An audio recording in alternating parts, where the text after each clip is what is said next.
के साथ न्याय नहीं कर पा रहा है।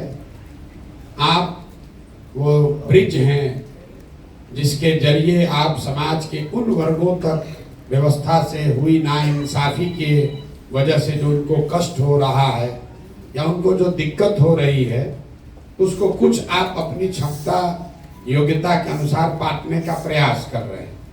मैं सिविल सोसाइटी की भूमिका ऐसे ही देखता हूँ। हम खुद सिविल सोसाइटी में 10 बरस तक काम किए।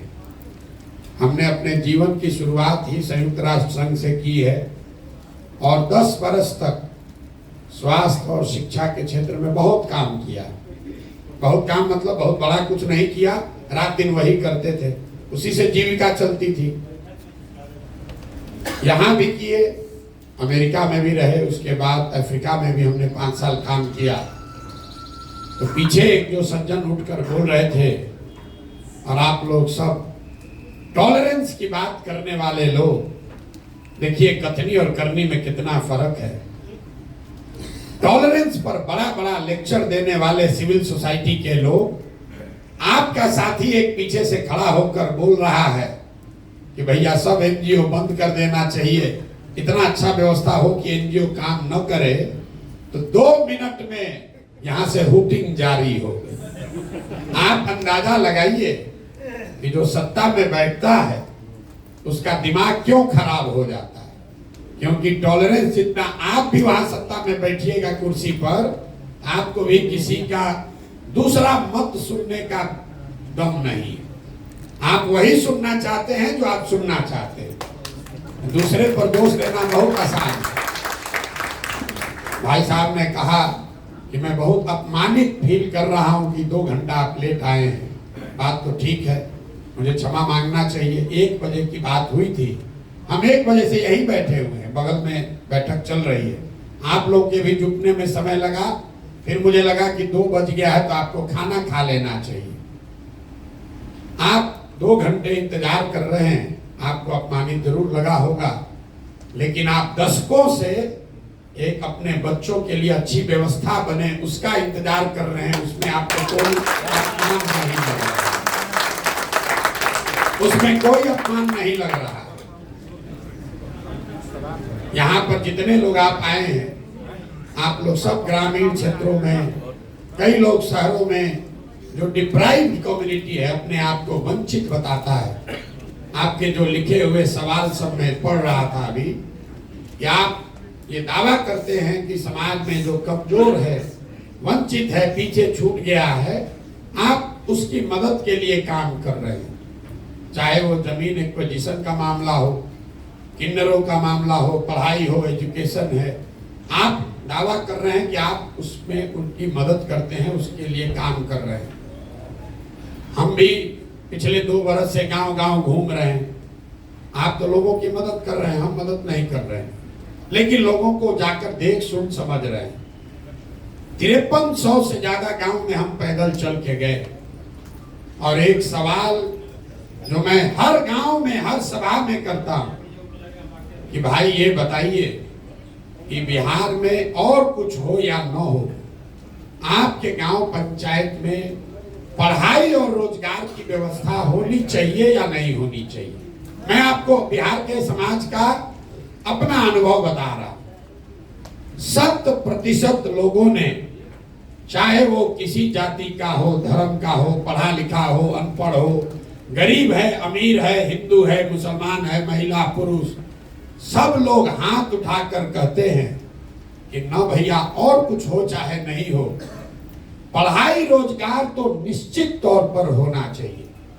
मैं 2 बरस पैदल चलने के बाद ये आपको दावे के साथ कह सकता हूं कि बिहार में कोई ऐसा गांव नहीं है जहां सारी चर्चा के बाद लोगों को अगर विकल्प दिया जाता है कि बताओ 1-2 काम जो होना चाहिए वो क्या होना चाहिए, लोग कहते हैं रोजगार, पढ़ाई होना चाहिए। उसके लिए प्रशांत किशोर और किसी एनजीओ की जरूरत नहीं है, लेकिन उसको ये मालूम नहीं है कि जवाब देने के बाद दूसरा सवाल क्या होगा। फिर मैं लोगों से पूछता हूं कि अपने अपने बच्चों के सर पर हाथ रखकर बोलो कि आप में से किसने जीवन में एक बार भी पढ़ाई और रोजगार के लिए वोट किया है। और उसका परिणाम सुनिए, आज तक 5300 गांव में एक आदमी भी हाथ उठाकर नहीं कहा कि हमने अपने बच्चों के पढ़ाई रोजगार के लिए वोट दिया है। हम आपका हाथ नहीं उठवाएंगे, लेकिन आपके लिए दावा कर देते हैं, यहाँ बैठा हुआ शिक्षा के क्षेत्र में काम करने वाले, लाइवलीहुड के क्षेत्र में काम करने वाले लोगों ने भी अपने बच्चों के पढ़ाई रोजगार के लिए कभी वोट नहीं दिया है। आपने भी नहीं दिया है, काहे ज्ञान दे रहे? इतना ज्ञान मत दीजिए, ये ज्ञान आप भी मत दीजिए। बड़ी बड़ी बात आप भी कीजिएगा, अब फिर यहाँ से निकल के जाइएगा तो आपको भी हिंदू मुसलमान दिखेगा, आपको भी कुशवाहा यादव ब्राह्मण दिखेगा, आपको भी मंदिर मस्जिद दिखता है, आपको भी 5 किलो अनाज दिखता है, आपको भी मोदी का सीना 56 इंच का दिखता है। तो मेरे भाई, आप चाहे पढ़े लिखे हैं या बेवकूफ, सिविल सोसाइटी से जुड़े हैं या सिविल सोसाइटी से फायदा उठा रहे हैं, हर आदमी यहाँ वही गलती कर रहा है जो सामान्य आदमी कर रहा है। इसीलिए हम लोग इस दुर्दशा में जी रहे हैं। और हम आपसे मदद के लिए नहीं बुलाए, ना हम आपकी कोई मदद करने वाले।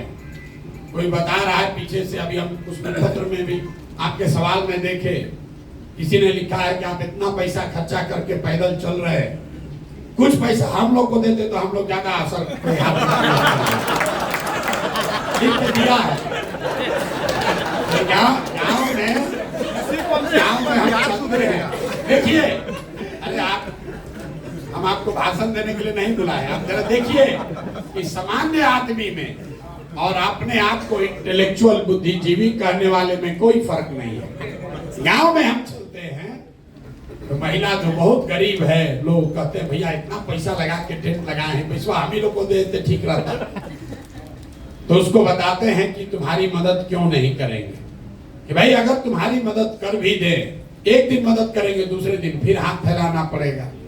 तो सिविल सोसाइटी का भी वही हालत है, देख रहा है कि जब चुनाव में इतना पैसा खर्चा हो रहा है, तो लिख के हमको सुझाव दिया पैसा हम ही लोग को दे दीजिए, तो सरकार को छोड़कर आप ही का झंडा हम लोग उठा दें। तो मेरे भाई, आपको पैसा देने के लिए नहीं बुलाए हैं, हम वो व्यवस्था बनाना चाहते हैं जहां आपको अपनी योग्यता, काबिलियत और समाज की जरूरत के हिसाब से संसाधन और प्रशिक्षण दोनों चीज मिले, ताकि आप समाज के कुछ लोगों का भला कर सके, समाज में सरकार के साथ मिलकर कुछ कर सके, सरकार और आपका आपस में वैमनस्यता न हो। ये इसलिए नहीं आप एजुकेशन में काम कर रहे हैं क्योंकि एजुकेशन व्यवस्था खराब है। ये वो बात लड़का जो कह रहा था पीछे, वो ठीक है, कहने का उनका तरीका अलग है। होना तो यही चाहिए कि पढ़ाई हो रही हो, और सिविल सोसाइटी की भूमिका ये है कि गुणवत्ता में और बेहतर सुधार करने में आप काम करें, न कि स्कूल में किताब बांटने के लिए काम करें। तो लड़के की भावना में कोई कमी नहीं है। सारा एनजीओ वाला कहा करते हमारा धंधे बंद कराने का बात कर रहे हैं। हम लोग रोजगार की बात कर रहे तो हम लोग तो सबको बेरोजगार करने का बात कर रहा है।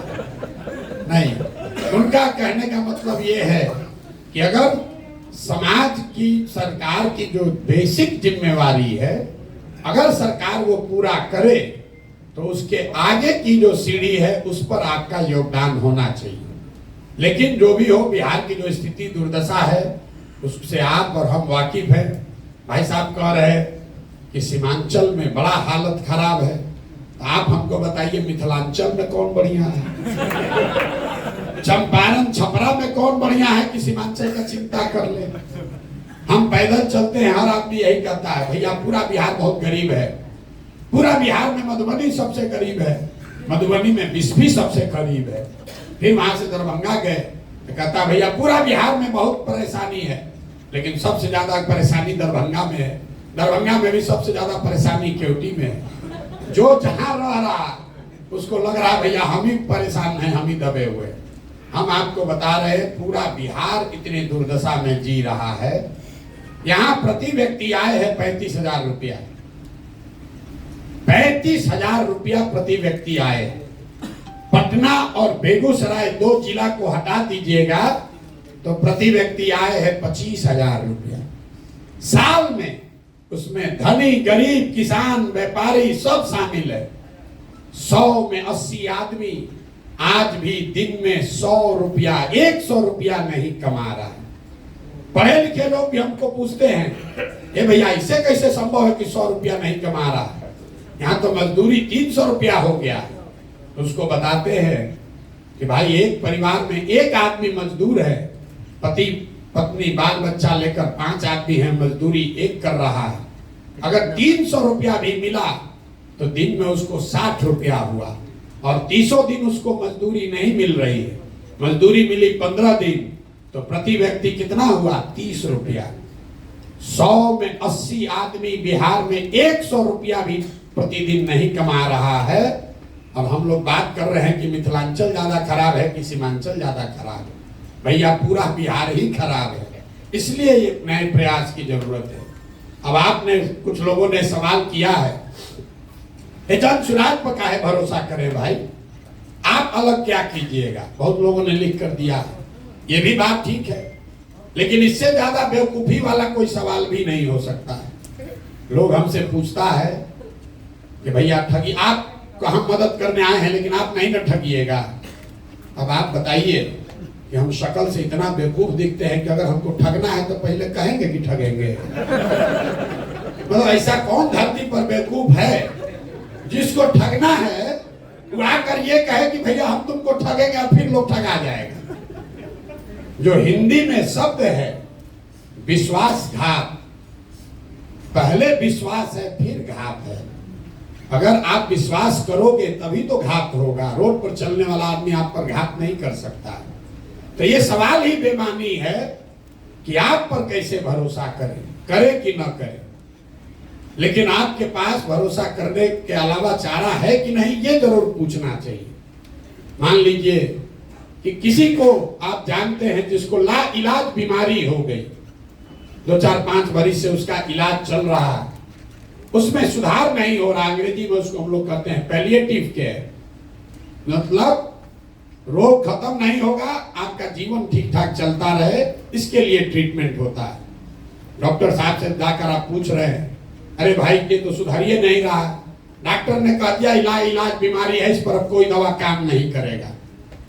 फिर एक दिन आप डॉक्टर साहब के पास पहुंचे, किसी ने बताया डॉक्टर साहब ने कि देखो एक दवा आया है नया, अभी ट्रायल में चल रहा है, हम गारंटी नहीं दे रहे हैं, लेकिन अगर आप अनुमति दोगे तो ट्राई करके देखते हैं, 50% सफलता मिल भी सकता है, नहीं भी मिल सकता है।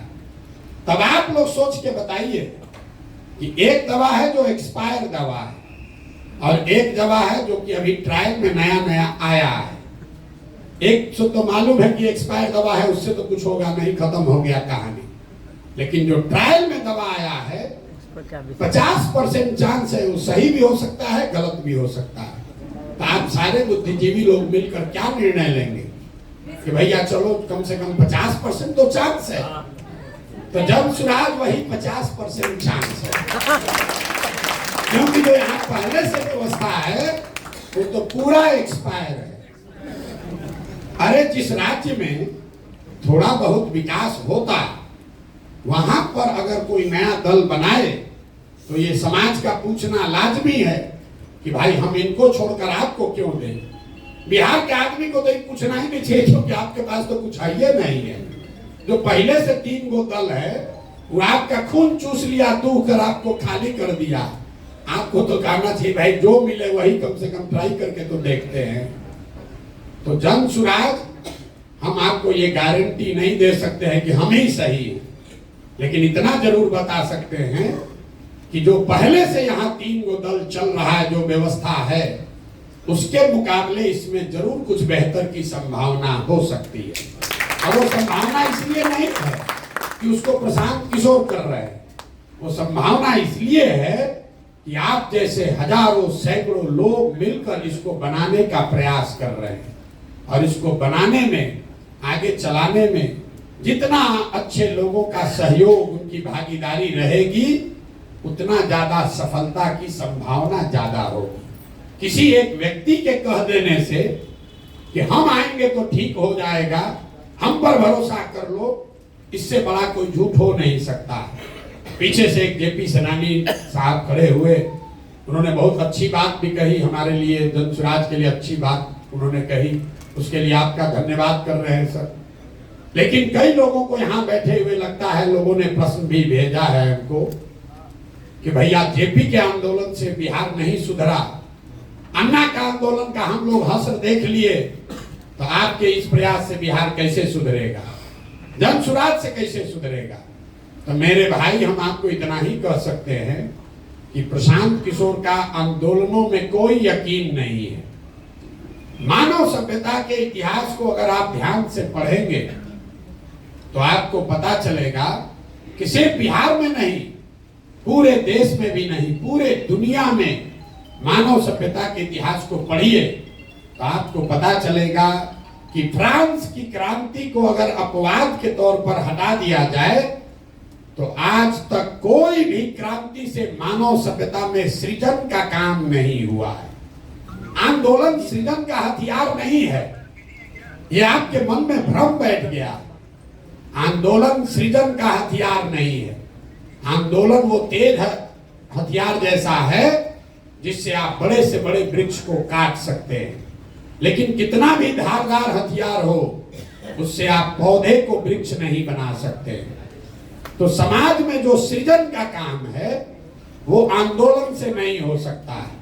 आपने देखा जेपी आंदोलन हुआ, उस आंदोलन की धार इतनी थी कि तब की सत्ता में बैठी इंदिरा गांधी को सत्ता से हटा दिया गया। अन्ना आंदोलन का प्रभाव ये हुआ कि यूपीए की सरकार हट गई, लेकिन जेपी के आंदोलन से नए बिहार, नए भारत का सृजन नहीं हुआ। क्यों नहीं हुआ?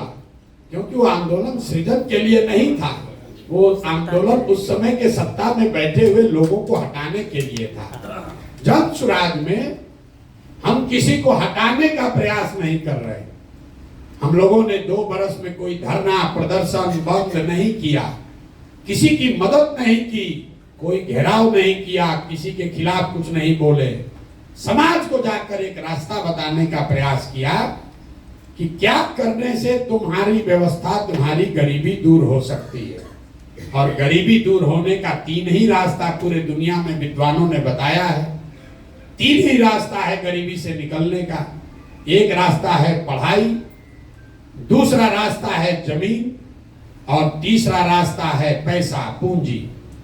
अगर आप पढ़े लिखे हैं, आपको नौकरी हो जाए, तो नौकरी न भी हो, कोई रोजगार भी करने लगे, तो आपकी गरीबी इसी बिहार में, इसी मिथिलांचल सीमांचल में जो लोग पढ़ लिख कर नौकरी करने लगे, उनकी जिंदगी थोड़ी सुधर गई।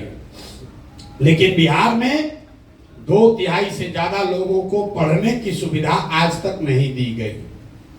दूसरा रास्ता है जमीन का। अगर आप पढ़े लिखे नहीं हैं, आपके पास जमीन हो, तो खेती किसानी करके भी लोगों का जीवन सुधर सकता है। लेकिन बिहार में, इतने बड़े राज्य में, देश का शायद एकमात्र ऐसा राज्य है जहां भूमि सुधार, यहाँ कोई काम नहीं किया गया भूमि सुधार को लेकर। नतीजा क्या है? एक आंकड़ा याद रखिए, पूरे देश में 38% लोग ऐसे हैं जिनके पास कोई जमीन नहीं है। बिहार के ग्रामीण क्षेत्र में 60% लोगों के पास जमीन है ही नहीं, तो खेती करेगा कैसे? और जो बच गए 40% लोग जिनके पास जमीन है, उस 40 में 35 आदमी ऐसे हैं जो 2 बीघे से कम के मालिक हैं।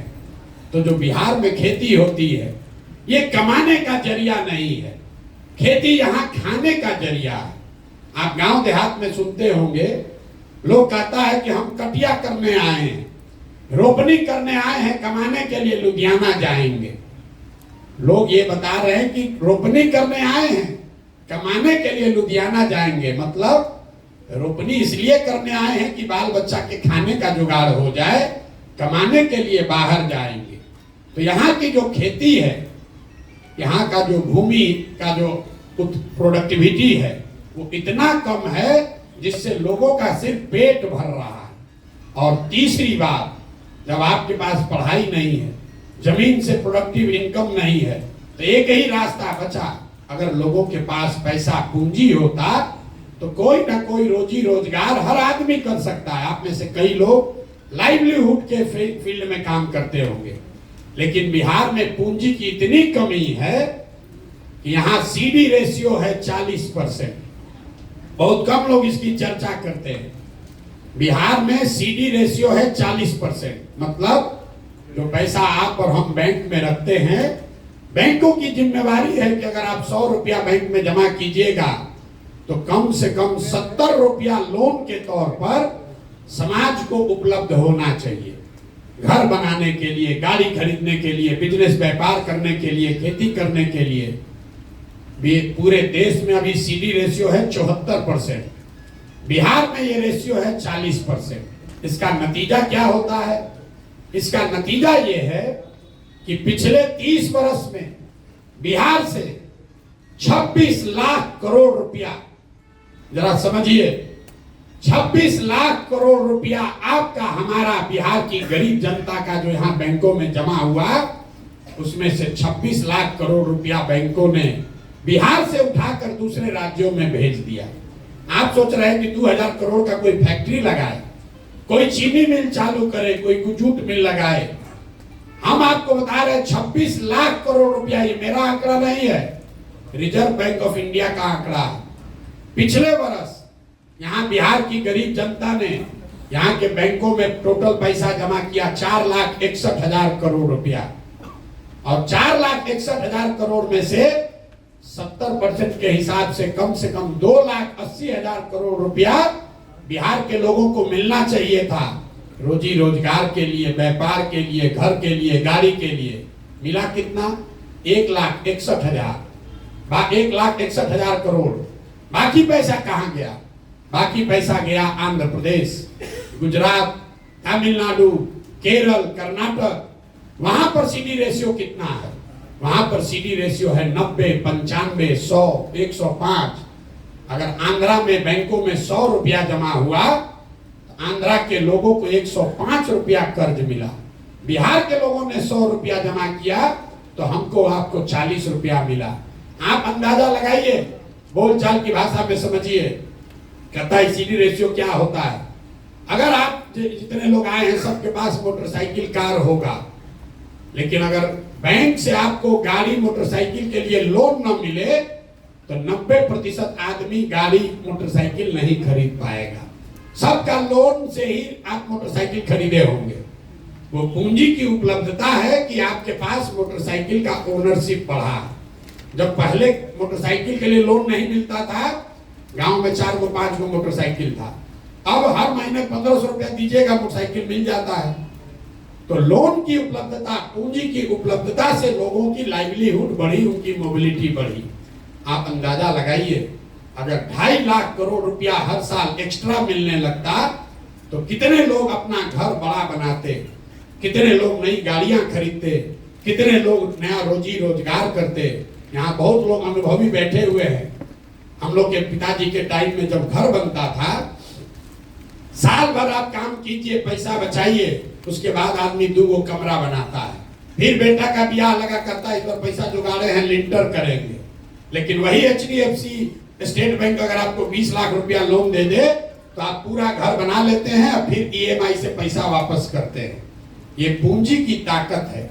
बिहार में गरीबी का मुख्य कारण यह है कि यहाँ गरीबी से निकलने के तीनों रास्ते जो आपके काम से जुड़ा हुआ है, शिक्षा, जमीन और पूंजी, इस तीनों की उपलब्धता नहीं होने की वजह से लोग गरीब हैं। और लोगों को लग रहा है सरकारी नौकरी, लोग यहाँ देखिए बहस क्या चल रहा है कि 10 लाख नौकरी देगा कि नहीं देगा। आपको एक और आंकड़ा दे रहे हैं, पूरे बिहार में चपरासी से लेकर, आप लोग एनजीओ सेक्टर में काम करते हैं, आप लोग की भी इच्छा है सरकारी नौकरी मिल जाता तो बढ़िया होता। पूरे बिहार में 75 साल में चपरासी से लेकर मुख्य सचिव तक जितने लोग सरकारी नौकरी में हैं, सबकी संख्या जोड़िएगा तो वो संख्या है 23 लाख लोग। 1.97% लोग ही सरकारी नौकरियों में हैं। ध्यान रखिए, पूरे बिहार की आबादी है 13 करोड़, 1.972% से कम लोग सरकारी नौकरियों में हैं। लेकिन पूरा समाज सरकारी नौकरी के पीछे पड़कर अपना जीवन बर्बाद कर रहा है। आप जाइए मुसल्लापुर घाट में, यहाँ एक क्लास में 3-4 हजार लड़के कोचिंग कर रहे हैं। रेलवे में कोई क्लर्क बनने के लिए, बैंक में जाने के लिए। आप भी अपने बच्चों को भेज रहे, लोग अपना जमीन बेच के ट्यूशन कोचिंग करा रहा है। उसमें से 2-4 को नौकरी मिलता है और 100 में 97 आदमी अपना 3-4 बरस घर का आटा गीला करके वापस जाता है बेरोजगार बन के। नौकरी, सरकारी नौकरी यहाँ से गरीबी का हटाने का उपाय नहीं है। गरीबी हटानी है तो 3 बातें सुधारनी है। 15 बरस से कम उम्र के बच्चों के लिए इतनी अच्छी पढ़ाई की व्यवस्था हो कि वो आदमी, वो बच्चा बड़ा होकर व्यवस्था पर बोझ न बने। हम लोग यहीं पढ़े हैं सरकारी स्कूल में, अच्छा पढ़ लिख गए, तो हमको नहीं मतलब है कि बिहार सरकार 400 रुपया पेंशन देता है, आयुष्मान का कार्ड बांट रहा है कि नहीं बांट रहा है, कि उसका इंदिरा आवास मिल रहा है कि नहीं मिल रहा है। हम व्यवस्था पर बोझ नहीं है, जो कमाते हैं उस पर टैक्स देते हैं, व्यवस्था को मजबूत करने में अपना कुछ न कुछ योगदान कर रहे हैं। अगर इनकम टैक्स नहीं भी दे रहे हैं तो आप बड़े कंज्यूमर हैं, 20,000-30,000 रुपया कमाते हैं, खर्चा करते हैं, तो जो चीज आप खरीद रहे हैं उस पर जीएसटी लग रहा है 18%, 20%, तो समाज के प्रति आपका योगदान है। लेकिन वही आप कुछ नहीं अगर किए, पढ़ाई लिखाई नहीं किए, तो व्यवस्था से मांग रहे हैं 5 किलो अनाज, व्यवस्था से मांग रहे हैं 400 रुपया पेंशन, व्यवस्था से मांग रहे हैं इंदिरा आवास, आयुष्मान कार्ड। तो जन सुराज की पहली सोच है कि सबसे पहले 15 साल से कम उम्र के बच्चों को पढ़ाने की इतनी अच्छी व्यवस्था बनाई जाए कि वो आगे व्यवस्था पर बोझ ना बने। दूसरा पिलर ये है कि 15 साल से 55 साल के उम्र के लोग जिनको अब वापस पढ़ाया नहीं जा सकता है, लेकिन उनके पास कुछ न कुछ काम करने की क्षमता, स्किल है, अच्छा है खराब है लेकिन कुछ न कुछ क्षमता है, उन लोगों के हाथ में पूंजी दिया जाए ताकि वो मजदूरी से निकलकर कुछ न कुछ छोटा मोटा व्यवसायी बन पाए। और तीसरा प्रयास ये है, तीसरा पिलर ये है कि 60 वर्ष से ज्यादा उम्र के लोगों को कम से कम 2,000 रुपया पेंशन जरूर दिया जाए ताकि वो एक डिग्निफाइड लाइफ जी सके। अब तीनों का आप समझिए। बहुत आदमी कहता है तो ऐसे भाषण दे दिए कैसे होगा। अगर 60 साल से ज्यादा उम्र के हर व्यक्ति, महिला पुरुष को 2,000 रुपया मासिक पेंशन देना है तो बिहार सरकार को अभी जो पैसा खर्च हो रहा है उसके ऊपर 6 से 8,000 करोड़ रुपया साल का लगेगा। बिहार सरकार का टोटल बजट पिछले साल का है 2,46,000 करोड़। तो अगर 6,000 करोड़ रुपया उसमें से निकाला जाए एक्स्ट्रा, तो 60 वर्ष से ज्यादा उम्र के हर महिला को, हर पुरुष को कम से कम 2,000 रुपया मिलने लगेगा। और उसका कोई नुकसान भी नहीं है, क्योंकि ये वो लोग हैं जो 2,000 रुपया लेके बैंक में नहीं रखेगा। आंकड़े बताते हैं, आप सिविल सोसाइटी में अगर काम करते हैं, जो सबसे गरीब आदमी है वो 90% से ज्यादा पैसा कंज्यूम करता है, खर्च करता है खाने पर, रहने पर। तो जो सरकार ये पैसा देगी, इससे वो आदमी बेहतर खाना खाएगा, वो आदमी अपने लिए कपड़ा खरीदेगा, तो एक बड़ा पोर्शन इसका लौट कर फिर सरकार के पास आना है। दूसरा, मैंने जो बताया कि इतनी बड़ी जनसंख्या को पूंजी कैसे दीजिएगा। अगर यहाँ पर सिर्फ सीडी रेशियो को सुधार दिया जाए, आप कहिएगा कैसे सुधरेगा। ऐसा नहीं है कि बैंकों की मनमानी है कि जितना मन होगा लोन देंगे, नहीं देंगे। आपकी जानकारी के लिए बता रहे हैं कि मुख्यमंत्री के अध्यक्षता में एक कमेटी है, देश के स्तर पर प्रधानमंत्री की अध्यक्षता में कमेटी है, जो हर महीने इस बात को का ध्यान रखती है कि बैंकों में जो पैसा जमा हो रहा है उसका कितना पैसा लोगों को ऋण के तौर पर मिल रहा है। सीडी रेशियो, आरबीआई डेटा आंकड़ा जारी करता है, वेबसाइट पे जाइएगा दिखेगा।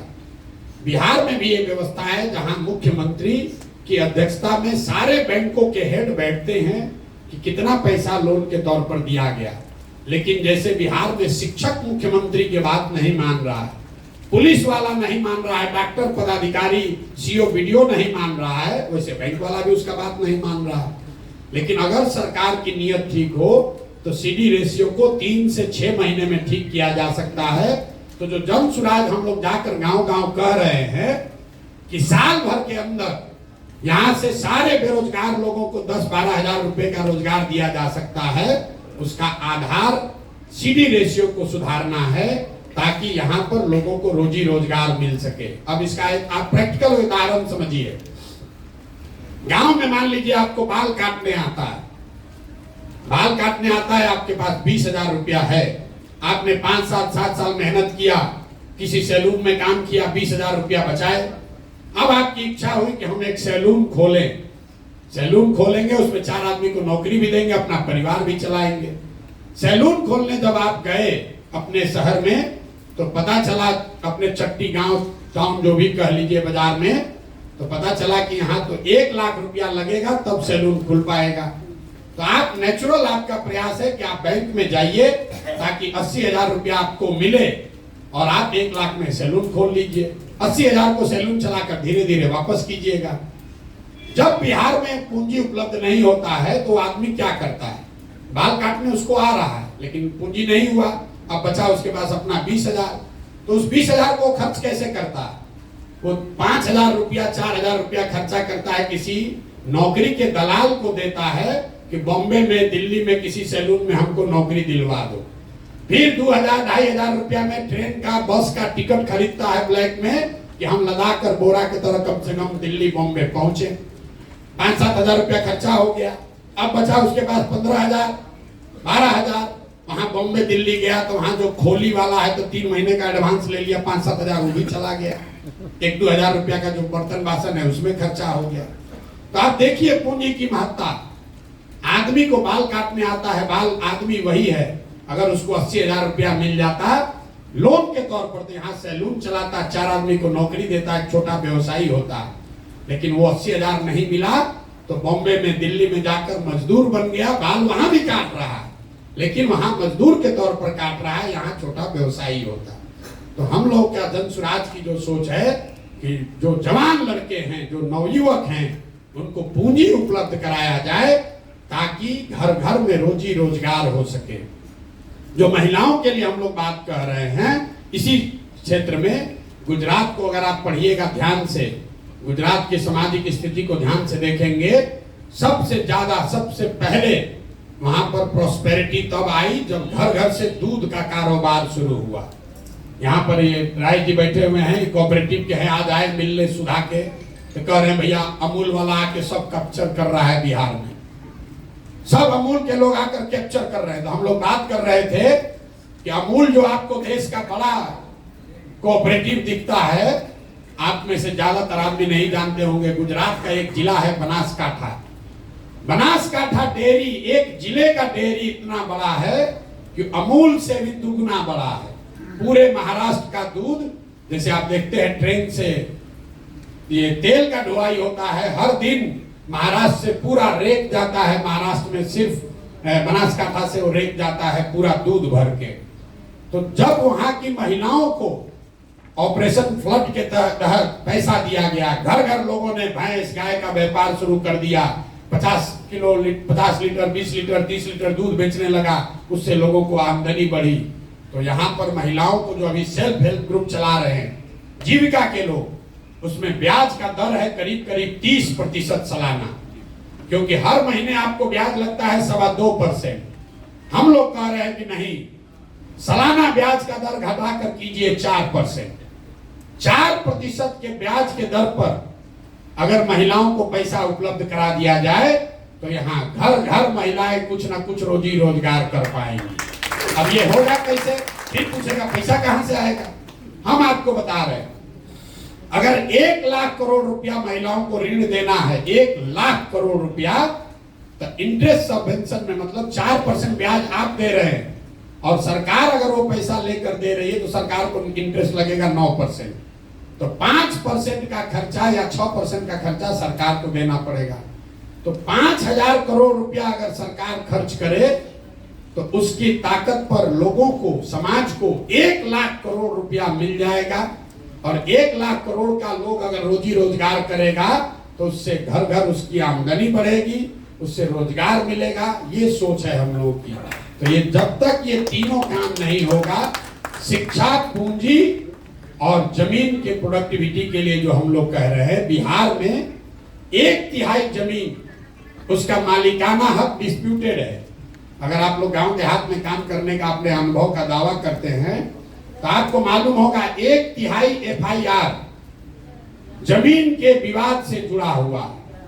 जमीन का मालिकाना हक लोगों को पता नहीं है।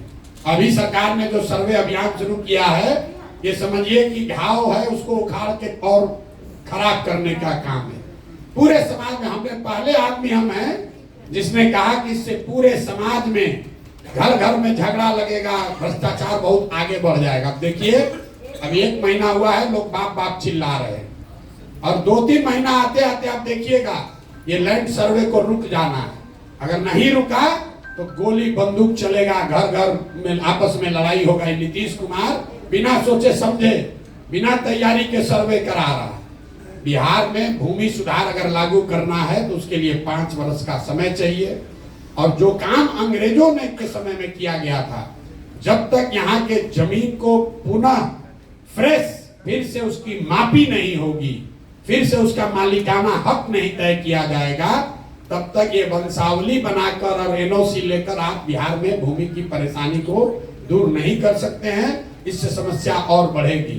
तो हम लोग का जो पूरा प्रयास है, शिक्षा 15 साल से कम उम्र के बच्चों को इतनी अच्छी शिक्षा दी जाए कि वो व्यवस्था पर बोझ न बने।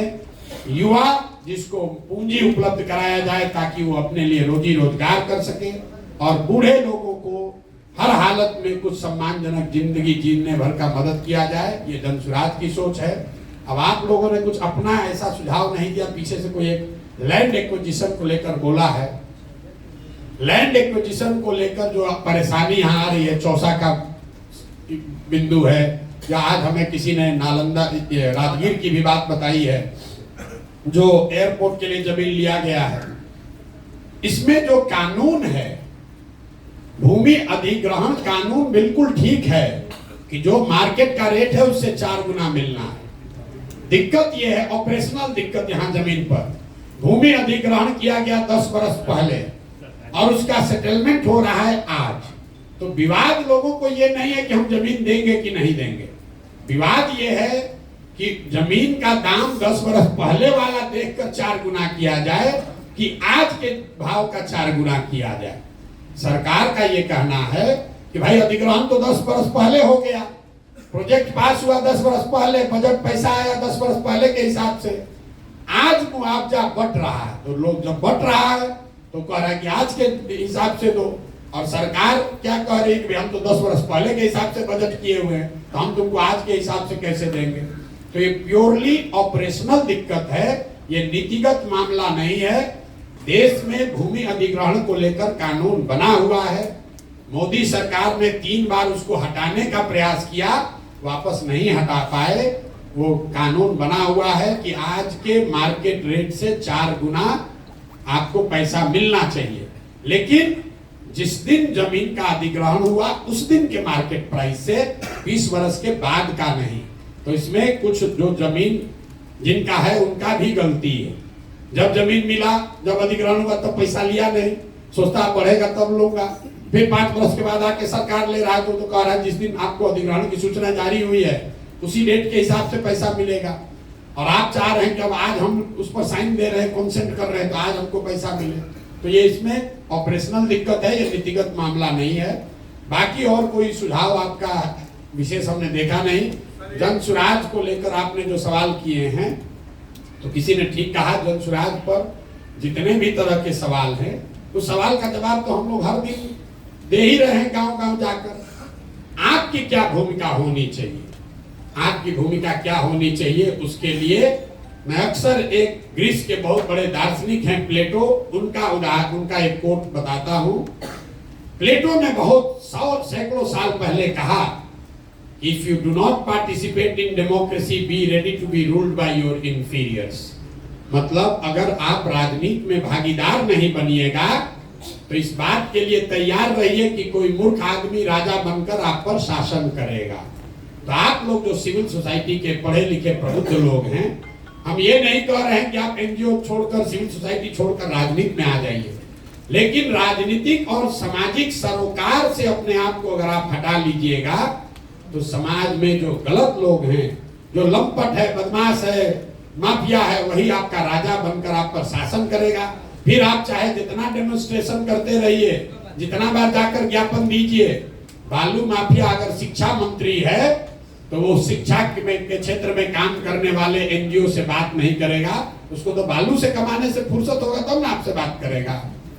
अगर शराब माफिया स्वास्थ्य मंत्री हो जाएगा तो आप कितना भी ज्ञापन दे दीजिए, कितना आंकड़ा डेटा दे दीजिए, वो समझने वाला नहीं है। तो आपकी जिम्मेवारी ये है कि अपना काम करते हुए समाज को इस बात के लिए तैयार कीजिए कि भाई तुम अपने बच्चों के लिए वोट करो, अपने पढ़ाई रोजगार के लिए वोट करो। फिर मैं उसी आदमी की बात कहूंगा जो पीछे जिसके नाम पर आप लोग वोटिंग किए कि भैया हम एनजीओ चला रहे हैं, कितना दिन तुम्हारे बच्चा को पढ़ाएंगे। जब सरकार अच्छी बन जाएगी, अच्छा स्कूल होगा, तब सबके बच्चे अच्छा पढ़ेंगे। इसलिए अपने बच्चों के पढ़ाई के लिए वोट दो। बालू माफिया, शराब माफिया को वोट मत दो। जाति के नाम पर मत बिको। जितने लोग आप हैं, आप भी अपनी ओर से प्रयास कीजिए। ये प्रशांत किशोर का अकेला अपना प्रयास नहीं है। ये प्रशांत किशोर कोई कर्जा नहीं खाए हैं बिहार का कि हम ही को करना है। ये आपकी हमारी सबकी जिम्मेवारी है। मानवता का ये तकाजा है कि अगर आपका पेट भर जाए तो अपना पेट भरने के बाद अगर आपके पास कोई साधन, शक्ति, समय, व्यवस्था है तो जिसका पेट नहीं भरा है उसकी चिंता आप कीजिए। ये भी सिविल सोसाइटी का आपका मूल मंत्र है। अगर आप वो नहीं करते हैं तो बड़ी बड़ी बात कहने से कुछ नहीं होगा। कुछ ना कुछ योगदान कीजिए, थोड़ा कम कीजिए, ज्यादा कीजिए। पैसा और समय ये किसी के पास अपने जरूरत से ज्यादा नहीं है। अंबानी के पास भी पैसा उसके जरूरत से ज्यादा नहीं है, तभी तो रोज बिजनेस कर रहे हैं। तो ये समझना कि हमारा पास तो पैसा नहीं है, जब हो जाएगा तब करेंगे, हमारा पास तो समय नहीं है, जब समय रहेगा तब करेंगे, तो किसी के पास समय और पैसा ज्यादा नहीं होता है। आपको अपने जीवन में तय करना है कि जो हमारे पास है इसमें से कुछ न कुछ अपने समाज के लिए, अपने मिट्टी के लिए कुछ न कुछ हम अपना योगदान करेंगे। अगर आप जुड़कर कुछ करना चाहते हैं तो आपके और आपके बच्चों के सामने आएगा।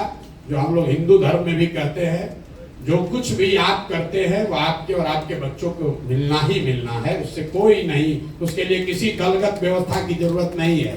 भगवान में, ऊपर वाले में हम लोग का भरोसा है। आप अच्छा करेंगे तो आपके सामने, आपके बच्चों के सामने वो अच्छा बनकर आएगा ही आएगा। आप यहाँ बैठे हैं, हम यहाँ खड़े होकर भाषण दे रहे हैं। किसी व्यक्ति ने, किसी समाज ने कहीं सरकारी स्कूल, मिशन स्कूल बिहार में बनाया था जहाँ से पढ़कर हम यहाँ पहुंचे हैं, तब तो खड़े होकर भाषण दे रहे हैं। अगर वो स्कूल, वो मिशन स्कूल नहीं किसी ने बनाया होता तो हम भी बिहार के किसी गांव में मजदूरी कर रहे होते। ऐसा मत समझिए कि आप और हम कोई दूसरों से ज्यादा बेहतर है। हमसे, आपसे बहुत अच्छी सोच रखने वाले लोगों ने अपने अपने स्तर पर कुछ न कुछ योगदान किया है, तभी आप और हम इस सभागृह में बैठकर चर्चा कर रहे हैं।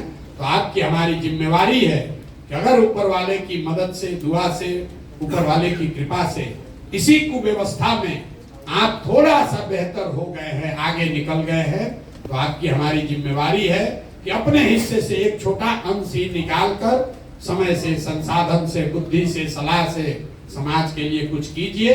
यही मेरी आपसे अपेक्षा है। आप लोग आए हैं समय निकालकर, आपका बहुत बहुत धन्यवाद। एक दो सवाल जो मैंने जानबूझकर छोड़ा है उसमें कोई बहुत महत्व नहीं है, फिर भी अगर आपका कोई और सवाल है तो आप सवाल कर सकते हैं। बहुत बहुत धन्यवाद।